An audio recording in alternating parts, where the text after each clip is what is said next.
남편이 어느 날 퇴근해서 들어오더니 치명적인 한마디가 너는 쓸모가 없어 이러는데요. 제가 그날은 잠을 못 잤습니다. 그래서 그때부터 제가 배우기 시작합니다. 그때는 무작정 뭔지도 모르고 무슨 과정이 있다 그러면 다 배우기 시작했어요. 그렇게 따기 시작한 자격증이 69개, 한 5천만 원 들었을 것 같습니다. 그래서 저는 누구를 딱 만나면 이 사람한테 내가 무슨 도움을 줄 수 있을까 이걸 먼저 생각해요. 그걸 생각하면 제 자신이 쓸모가 없다는 생각하지 않습니다.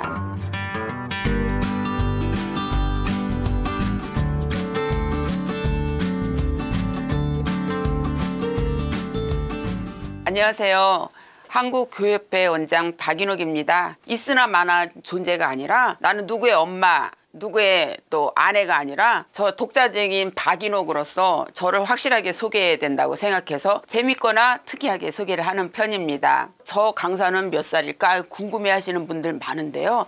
대부분 사람들은 여자들은 자기 나이를 얘기하지 않거든요. 저는 한 해 한 해 정말 소중하게 나이를 먹었다고 생각해서 제 나이를 당당하게 밝힙니다. 그 대신 어떻게 밝히냐면요. 제가 인천에서 여의도까지 오는데 얼마나 걸렸을까요? 이러면 대부분 1시간 40분 이러거든요. 네, 인천에서 여기까지 오는데 65년 걸렸습니다. 이렇게 얘기합니다. 저는 나이 먹는 게 그렇게 두렵거나 이러지 않아요. 해가 지나갈수록 올해는 또 무슨 일이 나에게 벌어질까 지나간 거는 생각하지 않고요. 앞으로 어떤 일이 일어날까 또 그 일은 나한테 어떤 의미를 또 남길까 이런 생각을 하게 되면요. 나이를 먹는 게 그렇게 두렵지만은 않습니다. 28년 동안 어떻게 강의를 했어요 이러는데요. 28년 동안 정말 시간이 너무너무 빨리 가서 어떻게 갔는지 저 스스로도 어느 때는 참 의아할 때가 있거든요. 네, 저는 이제 자격증도 69개를 땄는데요.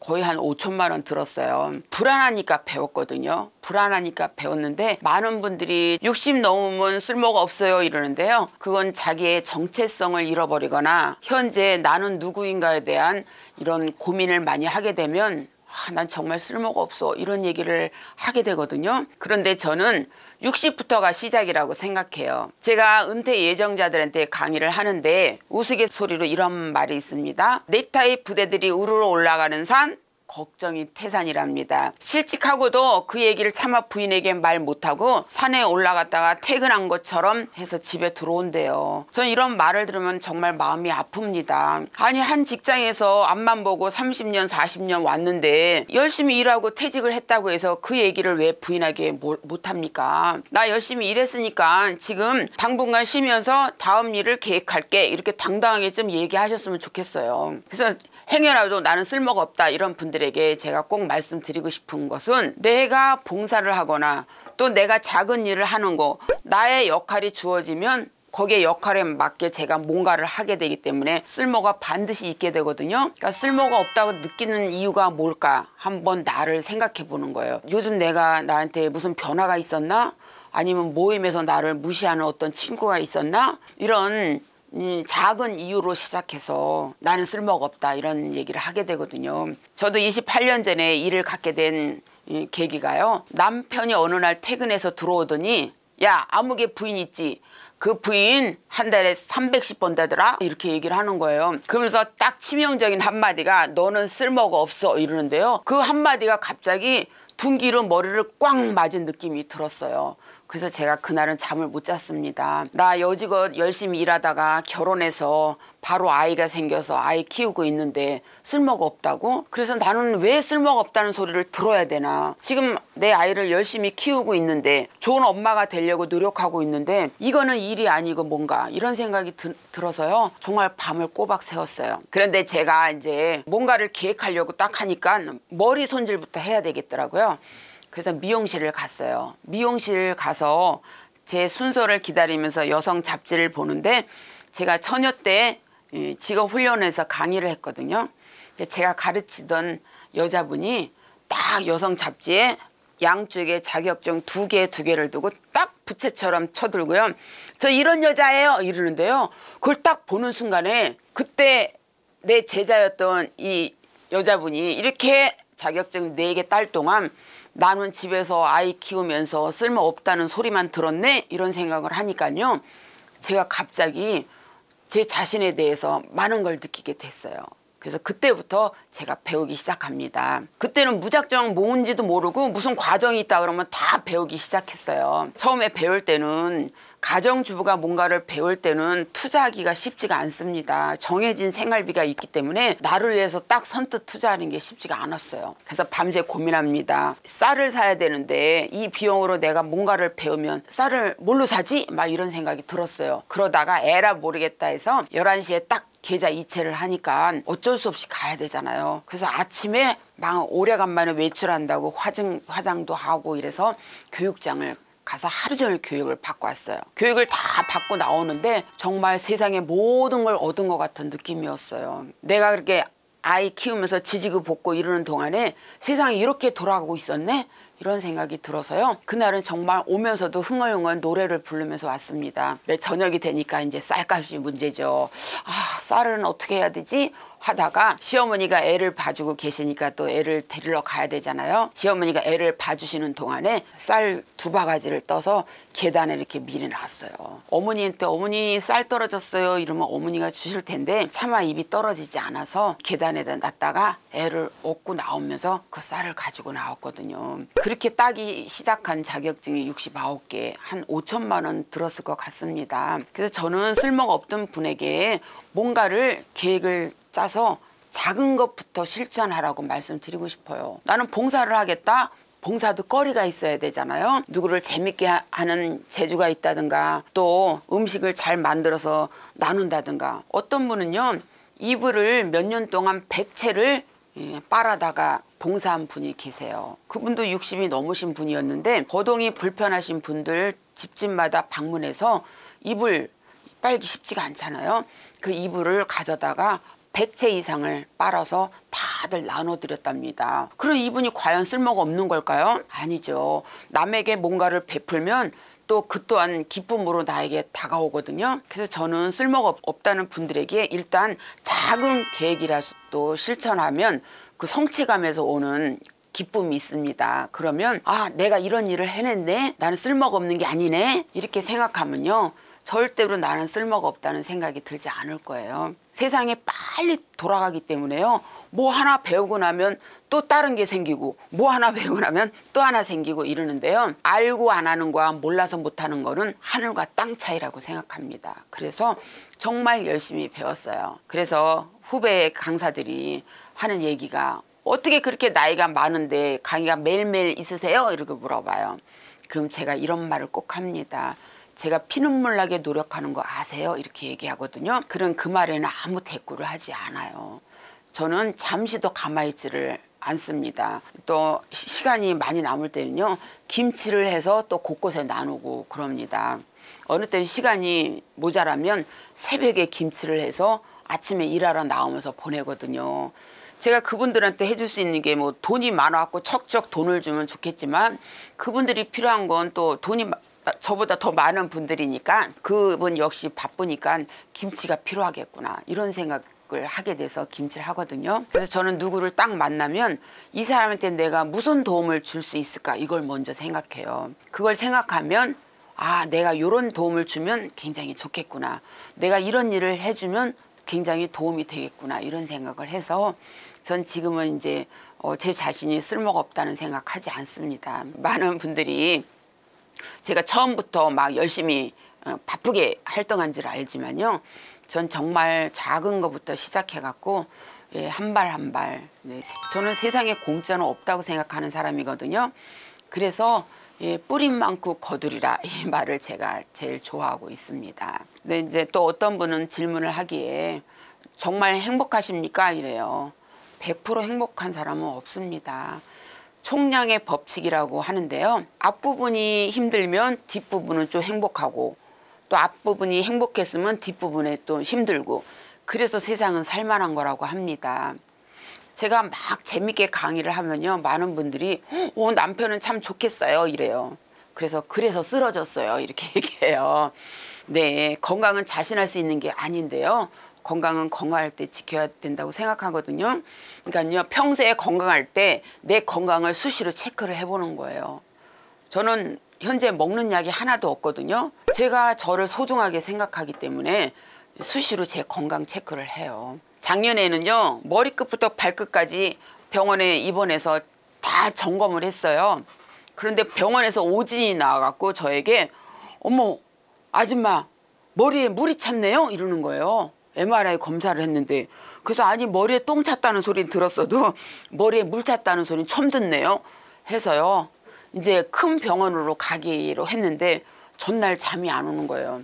나 이렇게 앞만 보고 열심히 일했는데 이제는 큰일이 나한테 닥쳤구나. 만약에 내가 오래 못 산다면 나는 어떤 일부터 해야 될까? 막 이런 생각이 막 물밀듯이 들어오는 거예요. 그러면서 결론은 그래 지금까지 최선을 다했기 때문에 남은 시간도 내가 최선을 다하고 가야 되겠다 이런 생각을 했거든요. 근데 병원에 갔더니 아줌마 옆으로 걸으세요 이래요. 아니 내가 무슨 개예요? 앞으로 걷죠.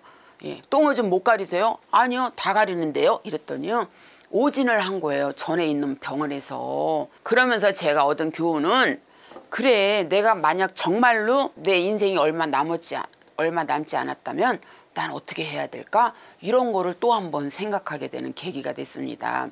그래서 저는 많은 분들에게 드리고 싶은 말씀은 우리가 정말 끝났다고 생각하는데 그 순간이 다시 시작하는 시간이라고 말씀드리고 싶어요. 은퇴하시는 분들이 이제는 저는 쓸모가 없어요 막 이러는데 지금부터 지금까지는 내가 정해진 일에 아침에 출근하고 퇴근하고 그렇게 60세가 넘도록 일을 했으니 이제부터는 내가 좋아하지만 시간이 없어 못했던 거 또 시간이 없어서 정말 좋아하는데도 불구하고 하다가 중단했던 거 이런 걸 이어서 하시라고 말씀드리고 싶어요. 근데 많은 분들이 은퇴를 하시면서 하시는 얘기가 내가 정말 은퇴를 하더라도 하루에 6시간 일하고 한 달에 150만 원 벌었으면 좋겠다라고 대답하신 분들이 70%가 넘었답니다. 그래서 저는 그분들에게 큰 돈벌이가 아니더라도 다니던 직장보다 수입이 다소 줄었더라도 그걸 가지고 이제 먹고 살기 위한 그런 직업이 아니라 좀 느슨하게 마음을 내려놓으면서 그렇게 자신도 돌보면서 천천히 일을 하시라고 말씀드리고 싶어요. 봉사활동, 취미생활, 자기개발 이게 여가에 해당이 되거든요. 근데 많은 분들이 여가를 즐기지 않아 봤기 때문에 어떻게 놀 줄을 모른다는 거죠. 그래서 전에는 여가 강의는 거의 레크레이션 강사들이 했어요. 단순히 논다라는 의미 때문에. 그런데 몇 년 전부터 여가 설계, 그래서요 여가 유형, 또 여가를 어떻게 계획 있게 짜서 남은 시간을 보낼까 이런 식으로 많이 변화돼서 제 여가 설계 전문 강사이기도 합니다. 그러니까 많은 또 강사들이 또 물어보죠. 어떻게 컨텐츠를 이렇게 개발을 잘했냐 이러거든요. 컨텐츠 개발한 것도요. 뭔가를 배우면서 거기에서 얻어진 거예요. 제가 이제 저는 처음에 유머 강의를 시작을 했어요.